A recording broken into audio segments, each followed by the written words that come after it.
भगवान श्री कृष्ण हमेशा साधारण जीवन जीने में विश्वास करते थे और हम लोगों को भी यही शिक्षा देते हैं और कहते हैं, मनुष्य का जीवन केवल उसके कर्मों पर चलता है। जैसा कर्म होता है वैसा उसका जीवन होता है। मन अशांत हो तो उसे नियंत्रित करना कठिन है, लेकिन अभ्यास से इसे वश में किया जा सकता है। दिव्यता केवल शक्तिशाली होने में नहीं, बल्कि वास्तविक दिव्यता दूसरों में शक्ति जागृत करने में है। मन की गतिविधियों, होश, श्वास और भावनाओं के माध्यम से भगवान की शक्ति सदा तुम्हारे साथ है। जीवन में वाणी को संयम में रखना अनिवार्य है, क्योंकि वाणी से दिए हुए घाव कभी भरे नहीं जा सकते। जब हम स्वयं जीवन के शिल्पकार हैं, तो चलो हम अपनी मुश्किलों को हराते हैं, जीवन में मुस्कुराते हैं। एक बार माफ करके अच्छे बन जाओ, पर दोबारा उसी इंसान पर भरोसा करके बेवकूफ कभी न बनना। न हार चाहिए न जीत चाहिए। जीवन में अच्छी सफलता के लिए परिवार और कुछ मित्र का साथ चाहिए। रिश्तों को निभाने के लिए वक्त निकालिए, कहीं ऐसा न हो जब आपके पास वक्त हो तो रिश्ता ही न बचे। वह जो इस ज्ञान में विश्वास नहीं रखते, मुझे प्राप्त किए बिना जन्म और मृत्यु के चक्र का अनुगम करते हैं। लोग आपके अपमान के बारे में हमेशा बात करेंगे। सम्मानित व्यक्ति के लिए अपमान मृत्यु से भी बदतर है। जो दूसरों की तकलीफों को समझते हैं, जिनमें दया है, दिल से अच्छे हैं, उन्हें दोबारा जन्म लेना नहीं पड़ता। जीवन में आधे दुख इस वजह से आते हैं क्योंकि हमने उनसे आशाएं रखी जिनसे हमें नहीं रखनी चाहिए थी। जीवन में समय चाहे जैसा भी हो, परिवार के साथ रहो। सुख हो तो बढ़ जाता है और दुख हो तो बढ़ जाता है। इस संसार में मूर्ख व्यक्ति, अधर्मी, अज्ञानी व नास्तिक प्रकृति का व्यक्ति मेरी शरण स्वीकार नहीं कर सकता। अपने जीवन में कभी भी ना किसी को आनंद में वचन दे, ना क्रोध में उत्तर दे और ना ही दुख में कभी निर्णय ले। किसी और का काम पूर्णता से करने से कहीं अच्छा है कि अपना काम करें, भले ही उसे अपूर्णता से करना पड़े। मैं ही इस सृष्टि की रचना करता हूँ, मैं ही इसका पालन पोषण करता हूँ और मैं ही इस सृष्टि का विनाश करता हूँ। कृष्ण कहते हैं, जब जब संसार में धर्म की हानि होगी, अधर्म की विजय, तब तब मैं इस पृथ्वी पर अवतार लूंगा। अमीर बनने के लिए एक एक क्षण संग्रह करना पड़ता है, किंतु अमर बनने के लिए एक एक कण बांटना पड़ता है। जिंदगी में सब कुछ होना जैसा कुछ भी नहीं होता। हमेशा एक नई शुरुआत हमारा इंतजार कर रही होती है। हे अर्जुन, मैं भूत, वर्तमान और भविष्य के सभी प्राणियों को जानता हूँ, किंतु वास्तविकता में कोई मुझे नहीं जानता। लोग कहते हैं अपनों के आगे झुक जाना चाहिए, किंतु सच बात तो यह है, जो अपने होते हैं वह कभी झुकने नहीं देते। वह दिन मत दिखाना कान्हा कि हमें खुद पर गुरूर हो जाए, रखना अपने दिल में इस तरह की जीवन सफल हो जाए। वह जो सभी इच्छाएं त्याग देता है, मैं और मेरा की लालसा तथा भावना से मुक्त हो जाता है, उसे शांति प्राप्त होती है। हमेशा छोटी छोटी गलतियों से बचने की कोशिश किया करो, क्योंकि इंसान पहाड़ों से नहीं पत्थरों से ठोकर खाता है।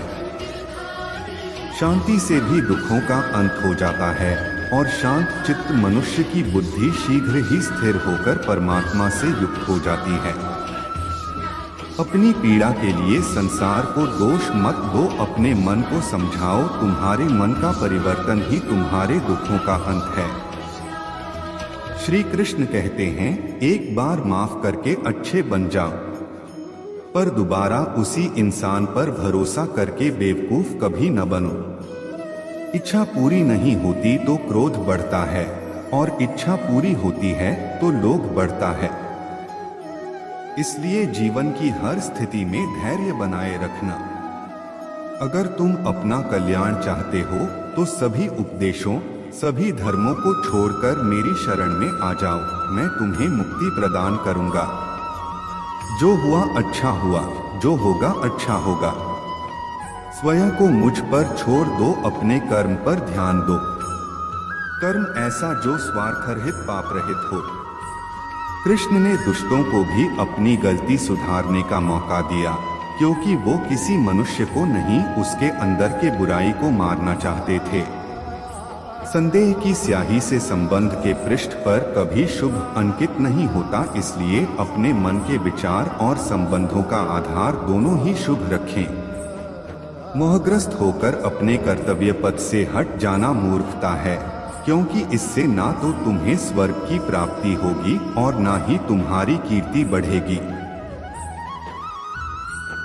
इस भौतिक संसार का यह नियम है, जो वस्तु उत्पन्न होती है, कुछ काल तक रहती है, अंत में लुप्त हो जाती है, चाहे वे शरीर हो या फल हो। यदि कोई व्यक्ति प्रेम से, भक्ति से पुष्प, फल, जल भी मुझ पर चढ़ा दे तो उसी भाव से उसे स्वीकार करता हूँ, वह मेरा प्रिय भक्त होता है।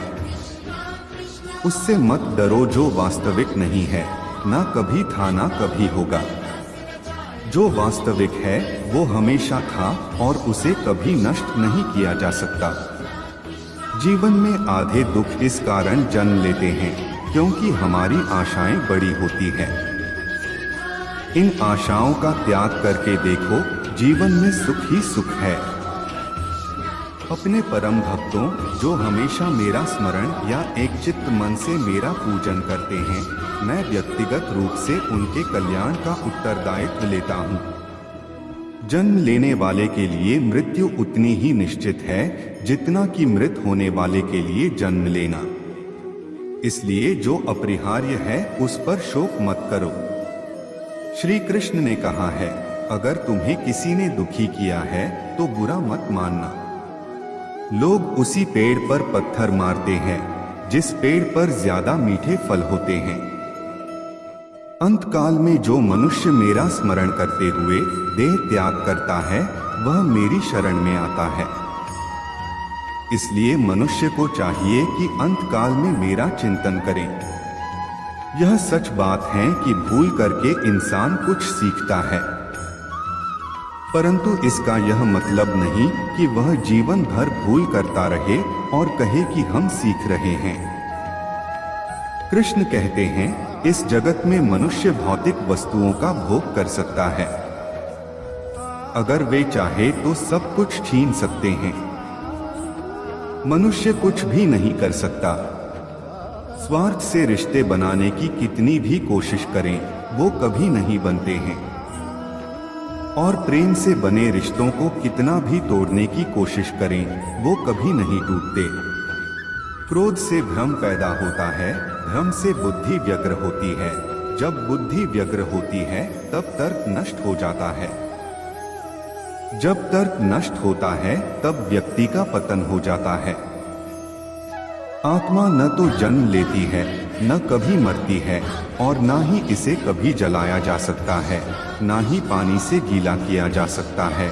आत्मा अमर और अविनाशी है। अगर व्यक्ति शिक्षा से पहले संस्कार, व्यापार से पहले व्यवहार और भगवान से पहले माता पिता को पहचान ले तो जिंदगी में कभी कोई कठिनाई नहीं आएगी।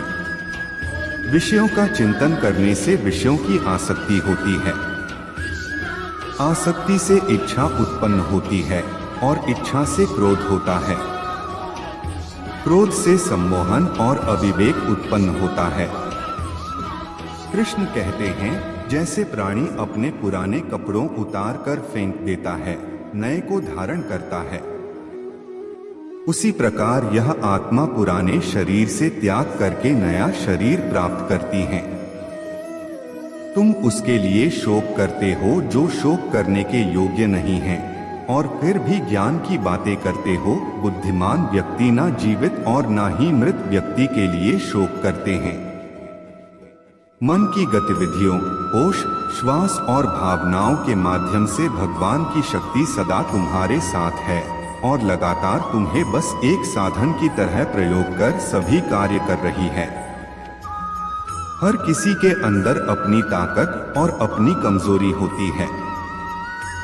मछली जंगल में नहीं दौड़ सकती और शेर पानी में राजा नहीं बन सकता, इसलिए अहमियत सभी को देनी चाहिए। धर्म युद्ध में कोई भी व्यक्ति निष्पक्ष नहीं रह सकता है। धर्म युद्ध में जो व्यक्ति धर्म के साथ नहीं खड़ा है, इसका मतलब है वह अधर्म का साथ दे रहा है, वह अधर्म के साथ खड़ा है। अगर कोई मनुष्य हमारे साथ बुरा कर रहा है तो उसे करने दो, यह उसका कर्म है और समय उसके कर्म का फल उसे जरूर देगा। लेकिन हमें कभी भी किसी के साथ बुरा नहीं करना चाहिए, क्योंकि यही हमारा धर्म है।